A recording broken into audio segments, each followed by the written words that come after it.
ಆತ್ಮೀಯ boss TV ವೀಕ್ಷಕರಿಗೆ ಮತ್ತೊಂದು ವಿಶೇಷ ಸಂಚಿಕೆಗೆ ಸ್ವಾಗತ. ನಾನು ಪಲ್ಲವಿ ರಾಜ್. ನಾನು ಮಾತಾಡ್ತಿರುವಂತಹ ವಿಚಾರ ಇವತ್ತಿನ ಸ್ಪೆಷಲ್ ಎಪಿಸೋಡ್ನಲ್ಲಿ ಕಾವೇರಿ ಕಿಚನ್ ಬಗ್ಗೆ. ಈಗಾಗಲೇ ತಮ್ಮೆಲ್ಲರಿಗೂ ಕೂಡ ಗೊತ್ತಿರುವಂತಹ ವಿಚಾರ. ಸ್ಟಿಲ್ ನಾನು ಇದನ್ನ ನಿಮಗೆ ತಿಳಿಸುವಂತಹ ಪ್ರಯತ್ನ. ನೀವೆಲ್ಲರೂ ಕೂಡ ನೋಡಿರ್ತೀರಾ, ಈ ಒಂದು ಕಾವೇರಿ ಹೋರಾಟ ಬಹಳ ದಿನಗಳಿಂದಲೂ ಕೂಡ ನಮ್ಮ ಕರ್ನಾಟಕದಲ್ಲಿ ನಡೀತಾ ಇದೆ. ಒಂದು ರೀತಿಯಲ್ಲಿ ತಮಿಳುನಾಡಿಗೆ ನೀರನ್ನ ಬಿಡಬೇಕು ಅನ್ನುವಂತಹ ಒಂದು ತೀರ್ಪಿನ ಬೆನ್ನಲ್ಲೇ ಸಾಕಷ್ಟು ಕಿಚ್ಚು ಕನ್ನಡಿಗರಲ್ಲಿ ತಾರಕಕ್ಕೇರಿದೆ ಅಂತಾನೆ ಹೇಳ್ಬೋದು. ಅದರಲ್ಲೂ ಕೂಡ 3500 ಕ್ಯೂಸೆಕ್ ನೀರನ್ನ ಬಿಡಲೇಬೇಕು ಅನ್ನುವಂತಹ ಆದೇಶ ಕೇಳಿ ಬಂದ್ಮೇಲಂತೂ ಕನ್ನಡಿಗರು ಕೆರಳಿ ಕೆಂಡವಾಗಿದ್ದಾರೆ ಅಂತಂದ್ರೆ ತಪ್ಪಾಗ್ಲಿಕ್ಕೆ ಸಾಧ್ಯವಿಲ್ಲ. ಈ ಒಂದು ಕಾವೇರಿ ಹೋರಾಟ ಸಾಕಷ್ಟು ವರ್ಷಗಳಿಂದಲೇ ನಡೀತಾನೆ ಇದೆ.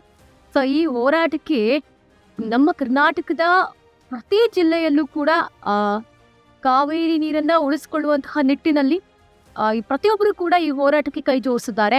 ಕನ್ನಡ ಪರ ಸಂಘಟನೆಗಳಾಗಿರಬಹುದು, ಕಾವೇರಿ ಪರ ಸಂಘಟನೆಗಳಾಗಿರಬಹುದು, ಈ ಪ್ರತಿಯೊಬ್ಬರು ಕೂಡ, ಜೊತೆಗೆ ಸಿನಿಮಾ ಇಂಡಸ್ಟ್ರಿ ಅವರಾಗಿರಬಹುದು, ಪ್ರತಿಯೊಬ್ಬರು ಕೂಡ ಇಂಡಿವಿಜುವಲಿ ಬಂದು ಕಾವೇರಿ ನೀರನ್ನ ಉಳಿಸ್ಕೊಳ್ಳುವಂತಹ ನಿಟ್ಟಿನಲ್ಲಿ ತಮ್ಮ ಪ್ರಯತ್ನವನ್ನು ಕೂಡ ಮಾಡಿದ್ದಾರೆ. ಸೊ ಸದ್ಯಕ್ಕೆ ನಾನಿವತ್ತು ಮಾತಾಡ್ತಾ ಇರುವಂತಹ ವಿಚಾರ ಸಿನಿಮಾ ಇಂಡಸ್ಟ್ರಿಯ ವಿಚಾರ. ಈಗಾಗಲೇ ನೀವೆಲ್ಲರೂ ಕೂಡ ನೋಡಿದ್ದೀರಾ, ನಮ್ಮ ಸಿನಿಮಾ ಇಂಡಸ್ಟ್ರಿಯಲ್ಲಿ ಒಂದು ಮಾತು ಕೇಳಿ ಬರ್ತಾ ಇರುವಂತದ್ದು ಒಗ್ಗಟ್ಟಿಲ್ಲ ಅನ್ನುವಂತಹ ಮಾತು. ಯಾಕೆ, ಯಾವಾಗಿಂದ ಒಗ್ಗಟ್ಟಿಲ್ಲ, ಏನಕ್ಕೆ ಒಗ್ಗಟ್ಟಿಲ್ಲ ಅನ್ನುವಂತಹ ಪ್ರಶ್ನೆ ಸಾರ್ವಜನಿಕ ವಲಯದಲ್ಲಿ ಸಾಕಷ್ಟು ಚರ್ಚೆಗೆ ಕಾರಣವಾಗ್ತಾ ಇದೆ. ನಿಮ್ಮೆಲ್ರಿಗೂ ತಮಾಷೆ ಅನ್ನಿಸ್ಬೋದು. ನಾನು ಒಂದು ವಿಚಾರ ಹೇಳ್ತೀನಿ. ರೀಸೆಂಟ್ ಆಗಿ ನಮ್ಮನ್ನ ಜಾನಕಿ ಅಮ್ಮ ಅಗಲೋಗ್ತಾರೆ. ಅವರು ನಮ್ಮ ಕನ್ನಡ ಇಂಡಸ್ಟ್ರಿಗೆ ಕೊಟ್ಟಂತಹ ಕೊಡುಗೆ ಎಂತಹದ್ದು, ಅಪಾರವಾದಂತಹ ಕೊಡುಗೆಯನ್ನು ಕೊಟ್ಟಿದ್ದಾರೆ. ಅದರ ಜೊತೆಗೆ ಮಾಜಿ ಪ್ರಧಾನಿ ನಮ್ಮ HDD ಅಂದ್ರೆ ದೇವೇಗೌಡರ ಧರ್ಮಪತ್ನಿ ಚೆನ್ನಮ್ಮ ಅವರು ಕೂಡ ವಿಧಿವಶರಾಗ್ತಾರೆ. ಅಂದ್ರೆ ಅವರ ಕುಟುಂಬ ಸಿನಿಮಾ ಇಂಡಸ್ಟ್ರಿಗೆ ಏನು ಕಾಂಟ್ರಿಬ್ಯೂಷನ್ ಮಾಡೇ ಇಲ್ವಾ? ಸೊ ಇಬ್ಬರ ಸಾವಿಗೂ ಕೂಡ ಬೆರಳೆಣಿಕೆಯಷ್ಟು ನಮ್ಮ ಕನ್ನಡದ ಸೆಲೆಬ್ರಿಟಿಗಳು ಬಂದಿರುವಂಥದ್ದು. ನಾನು ರೀಸೆಂಟ್ ಆಗಿ ನೋಡ್ತಾ ಇದ್ದೆ, ಸೋಷಿಯಲ್ ಮೀಡಿಯಾನಲ್ಲಿ ಒಬ್ರು ವಿಡಿಯೋ ಮಾಡ್ಬಿಟ್ಟು ಹಾಕಿದ್ರು. ಅದು ನನಗೆ ಆ ಕ್ಷಣಕ್ಕೆ ಏನಪ್ಪ ಇವರು ಈ ರೀತಿ ಮಾತಾಡಿದ್ದಾರೆ ಅಂತ ಅನ್ನಿಸ್ತು. ಆದ್ರೆ ನನಗೆ ಇವಾಗ ನೆನೆಸ್ಕೊಂಡ್ರೆ ಆ ವಿಡಿಯೋನ ಕರೆಕ್ಟಾಗಿ ಹೇಳಿದ್ರಲ್ಲ ಅಂತ ಅನಿಸ್ತು. ಅವರಲ್ಲಿ ಒಂದು ಪದವನ್ನ ಬಳಸ್ತಾರೆ, ನಮ್ಮ ಕರ್ನಾಟಕದಲ್ಲಿ ಕನ್ನಡ ಇಂಡಸ್ಟ್ರಿ ಇದ್ಯಾ, ನೀವೇ ಕಮೆಂಟ್ ಮಾಡಿ ಇದಕ್ಕೆ ಅಂತೇಳಿ ಅವರಲ್ಲಿ ಪದವನ್ನ ಬಳಸ್ತಾರೆ. ಸೊ ನನಗೀಗೆ ಏನ್ ಅನ್ನಿಸ್ತಿದೆ ಅಂತಂದ್ರೆ, ನಿಜವಾಗಿಯೂ ನಮ್ಮ ಕನ್ನಡ ಇಂಡಸ್ಟ್ರಿ ಇದ್ಯಾ? ಇದ್ರೂ ಕೂಡ ಎಲ್ಲ ಒಗ್ಗಟ್ಟಿದೆ. ಕಾವೇರಿ ಕಿಚ್ಚಿಗೆ ಇವ್ರೇನ್ ಸಪೋರ್ಟ್ ಮಾಡ್ತಾ ಇದ್ದಾರೆ, ಶೂಟಿಂಗ್ ಇದೆ ಸರಿ ನಡಿ, ಬೇಡ ಬರುವಂಥದ್ದು. ಅಟ್ಲೀಸ್ಟ್ ಒಂದು ಸೌಜನ್ಯಕ್ಕಾದ್ರೂ ಅದ್ರ ಬಗ್ಗೆ ಒಂದು ವಿಡಿಯೋ ಮಾಡಿ ಹಾಕಿದ್ರಾ ಅಥವಾ ಪೋಸ್ಟ್ ಹಾಕಿದ್ರಾ? ನಾನು ಇದನ್ನ ಎಲ್ಲರಿಗೂ ಹೇಳ್ತಾ ಇಲ್ಲ, ಯಾರು ಹಾಕಿಲ್ಲ, ಜೊತೆಗೆ ಯಾರು ಸಪೋರ್ಟ್ ಮಾಡ್ತಾ ಇಲ್ಲ ಅಂತ. ದಿನ ಬೆಳಗಾದ್ರೆ ನೀವೆಲ್ರೂ ಕೂಡ ನೋಡಿರ್ತೀರಾ, ಕನ್ನಡದ ಸಿನಿಮಾ ಓಡ್ತಾ ಇಲ್ಲ, ಜನ ಥಿಯೇಟರ್ಗೆ ಬರ್ತಾ ಇಲ್ಲ ಅಂತ ಹೇಳಿ ಒಂದಷ್ಟು ವಿಡಿಯೋಸ್ಗಳು ಪ್ರತಿದಿನ ಬರ್ತಾನೆ ಇರುತ್ತೆ. ನೀವು ಕೂಡ ನೋಡಿರ್ತೀರಾ, ಇದನ್ನ ಹೇಳೋದೇನು ಬೇಡ. ಸೊ ಹೀಗಿರಬೇಕಾದ್ರೆ ಮೊನ್ನೆ ಒಂದು ಸಭೆಯನ್ನು ಮಾಡ್ತಾರೆ. ಅದರಲ್ಲಿ ದೊಡ್ಡ ದೊಡ್ಡವರು ಕೂಡ ಭಾಗಿಯಾಗಿರ್ತಾರೆ. ದೊಡ್ಡ ದೊಡ್ಡವರು ಅಂತಂದ್ರೆ ಪ್ಯಾನ್ ಇಂಡಿಯಾ ಸ್ಟಾರ್ಸ್ ಅಲ್ಲ ನೋಡಿ, ಪ್ಯಾನ್ ಇಂಡಿಯಾ ಸ್ಟಾರ್ಸ್ ಅಲ್ಲ, ದೊಡ್ಡ ದೊಡ್ಡ ಹೀರೋಗಳಲ್ಲ, ನಮ್ಮ ಇಂಡಸ್ಟ್ರಿಯ ಹಿರಿಯ ಕಲಾವಿದರು, ಹಿರಿಯರು ಭಾಗಿಯಾಗಿರ್ತಾರೆ. ಸೊ ಅಲ್ಲಿ ಒಂದಷ್ಟು ವಿಚಾರದ ಬಗ್ಗೆ ಚರ್ಚೆ ಆಗುತ್ತೆ. ಅವರು ಚರ್ಚೆ ಮಾಡಿರುವಂತಹ ಎಲ್ಲಾ ವಿಚಾರಕ್ಕೂ ಕೂಡ ನಾವು ಅಗ್ರಿ, ಜನಸಾಮಾನ್ಯರು ಕೂಡ ಇದಕ್ಕೆ ಅವ್ರ ಜೊತೆಗೆ ಕೈ ಜೋಡಿಸ್ತಾ ಇದ್ದಾರೆ. ಅದಕ್ಕೆ ನಿನ್ನೆ ಕೂಡ ಒಂದು ಪ್ರೊಟೆಸ್ಟ್ ನಲ್ಲೂ ಕೂಡ ಭಾಗಿಯಾಗಿರ್ತಾರೆ. ಬಹಳ ಖುಷಿಯಾದಂತಹ ವಿಚಾರ. ಕನ್ನಡ ನಾಡು ನುಡಿ ಜಲ ಈ ವಿಚಾರಕ್ಕೆ ಬಂದ್ರೆ ನಮ್ಮ ಸಂಪೂರ್ಣ ಬೆಂಬಲ ನಿಮಗಿರುತ್ತೆ ಅಂತ ಕೂಡ ಹೇಳಿದ್ದಾರೆ. ಓಕೆ, ಬಹಳ ಒಳ್ಳೆಯ ವಿಚಾರ ಇದು, ಅವರು ಕೈ ಜೋಡಿಸಿರುವಂತದ್ದು. ಅದರ ಜೊತೆಗೆ ಒಗ್ಗಟ್ಟು ಪ್ರದರ್ಶನ ಮಾಡಿದ್ದಾರೆ. ನಾವು ಕೂಡ ಕೈ ಜೋಡಿಸ್ತೀವಿ ಅಂತ ಸಾಕಷ್ಟು ಜನ ಅವ್ರ ಜೊತೆಗೆ ಭಾಗಿಯಾಗಿದ್ರು. ಇದೆಲ್ಲದನ್ನು ಕೂಡ ಒಪ್ಕೊಳ್ಬೇಕಾದ್ದೆ. ಅದಕ್ಕಿಂತ ಮುಂಚೆ ನಾನು ಇನ್ನೊಂದು ವಿಚಾರ ಹೇಳ್ತೀನಿ.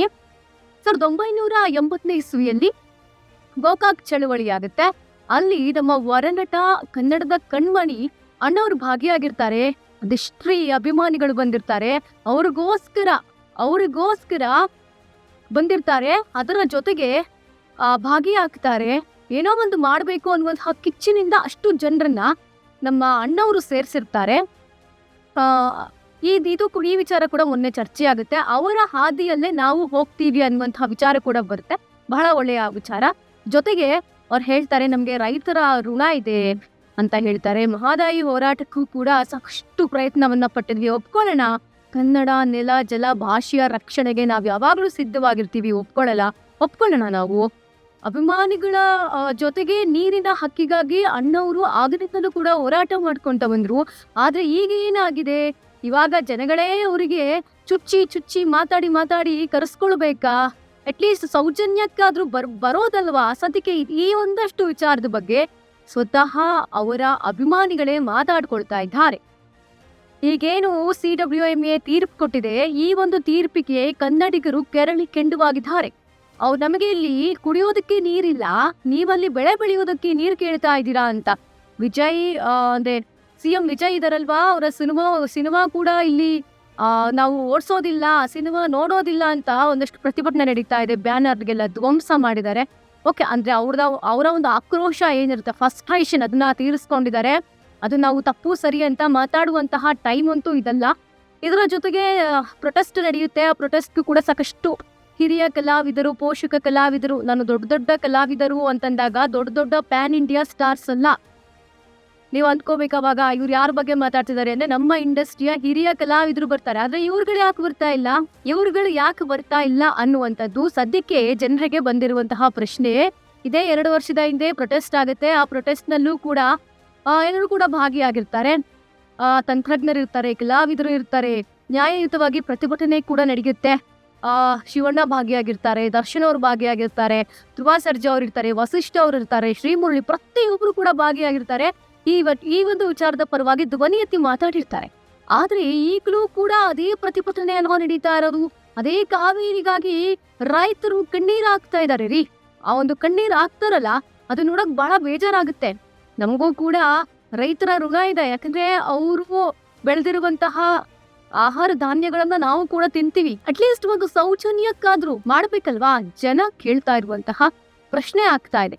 ಈಗಾಗಲೇ ನೀವು ಬರ್ತೀರಾ, ಯಾವಾಗ ಬರ್ತೀರಾ? ಅವರೇ ಯಾಕೆ ಬರ್ಬೇಕು ಅಂತ ನೀವು ಕೇಳ್ಬೋದು. ನಾವು ಪ್ರತಿಭಟನೆ ಮಾಡ್ಕೊಳ್ತೀವಿ, ಅವರೇ ಯಾಕೆ ಬರ್ಬೇಕು ಅಂತ.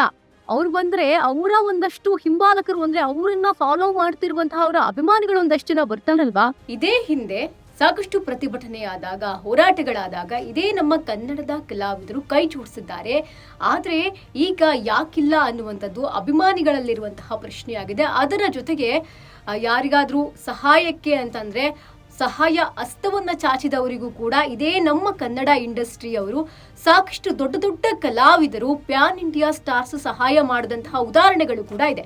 ಆದರೆ ಇಂತಹ ಒಂದು ಪ್ರತಿಭಟನೆ ನಡೆಯುವಂತಹ ಸಮಯದಲ್ಲಿ ಆ ಸ್ಟಾರ್ಸ್ಗಳ ಧ್ವನಿ ಬಹಳ ಮುಖ್ಯವಾಗುತ್ತೆ.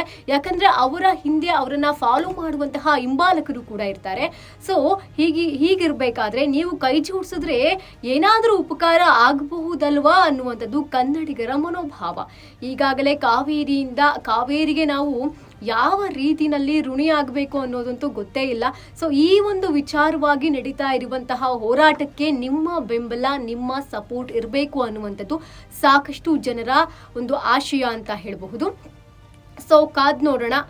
ಈ ಒಂದು ವಿಚಾರನ ಈಗಾಗಲೇ ಒಂದು ತಾರ್ಕಿಕ ಅಂತ್ಯವನ್ನ ನೋಡಬೇಕು. ಈ ವಿಚಾರಕ್ಕೆ ಒಂದು ತಾರ್ಕಿಕ ಅಂತ್ಯ ಬೇಕೇ ಬೇಕು ಅನ್ನುವಂತಹ ಕಾರಣಕ್ಕೆ CM ವಿಜಯ್ ಅವರು ಕೂಡ ಒಂದಷ್ಟು ಚರ್ಚೆಗಳನ್ನ ಮಾಡಲಿಕ್ಕೆ ಇವತ್ತು ಬರೋರಿದ್ರು. ಸೊ ಇಲ್ಲಿ ಒಂದಷ್ಟು ಪ್ರತಿಭಟನೆ ಕಾವು ಇರೋದ್ರಿಂದ ಅವರು ಬಂದ್ರೆ ಸುಮ್ಮನೆ ಒಂದಷ್ಟು ಸೀನ್ ಕ್ರಿಯೇಟ್ ಆಗಬಹುದು, ವಾತಾವರಣ ಬೇರೆ ರೀತಿ ಆಗಬಹುದು ಅನ್ನೋ ಕಾರಣಕ್ಕೆ ಅವ್ರು ಬರೋದು ಕೂಡ ಇವತ್ತು ಕ್ಯಾನ್ಸಲ್ ಆಗಿದೆ. ಸೊ ಈ ವಿಚಾರ ಏನಾಗುತ್ತೆ ಮುಂದೆ ಅನ್ನುವಂಥದ್ದು ಸದ್ಯಕ್ಕಿರುವಂತಹ ಕುತೂಹಲವಾಗಿದೆ. ಜೊತೆಗೆ ಈಗಾಗಲೇ ಈ ವಿಚಾರಕ್ಕೆ ತಾರ್ಕಿಕ ಅಂತ್ಯ ಕಾಣಲೇಬೇಕು ಅಂತ CM ವಿಜಯ್ ಅವರು ನಿರ್ಧಾರ ಮಾಡಿದ್ದಾರೆ. ಸೊ ಕಾವೇರಿ ಹೋರಾಟ ಏನಿದೆ, ಈ ಕಾವೇರಿ ಕಿಚ್ಚು ಅನ್ನೋದು ಸದ್ಯದಲ್ಲೇ ಇದಕ್ಕೆ ಒಂದು ಅಂತ್ಯವಂತೂ ಸಿಕ್ಕೇ ಸಿಗುತ್ತೆ ಅನ್ನುವಂತಹ ವಿಚಾರಗಳು ಕೂಡ ಗೊತ್ತಾಗ್ತಾ ಇದೆ.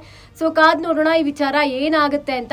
ಅದರ ಜೊತೆಗೆ ಕನ್ನಡದ ಸ್ಟಾರ್ಸ್ ಕೂಡ ಈ ಒಂದು ಚಳುವಳಿಗೆ, ಕಾವೇರಿ ಚಳುವಳಿ ಅಂದ್ರೆ ತಪ್ಪಾಗೋದಿಲ್ಲ, ಕಾವೇರಿ ಹೋರಾಟಕ್ಕೆ ಭಾಗಿಯಾಗಬೇಕು ಅನ್ನುವಂಥದ್ದು ಸಾಕಷ್ಟು ಕನ್ನಡಿಗರ ಅಭಿಪ್ರಾಯವಾಗಿದೆ. ಕಾದ್ ನೋಡೋಣ ಮುಂದಿನ ಒಂದಷ್ಟು ಪ್ರತಿಭಟನೆ ಏನ್ ನಡೆಯುತ್ತೆ, ಅದಕ್ಕೆ ಸ್ಟಾರ್ಸ್ಗಳು ಭಾಗಿಯಾದರೂ ಕೂಡ ಯಾರೆಲ್ಲ ಸ್ಟಾರ್ಸ್ ಭಾಗಿಯಾಗಬಹುದು ಅನ್ನೋದು ನಿಗೂಢವಾದಂತಹ ಪ್ರಶ್ನೆ ಆಗಿದೆ ನಮ್ಮಲ್ಲೇ.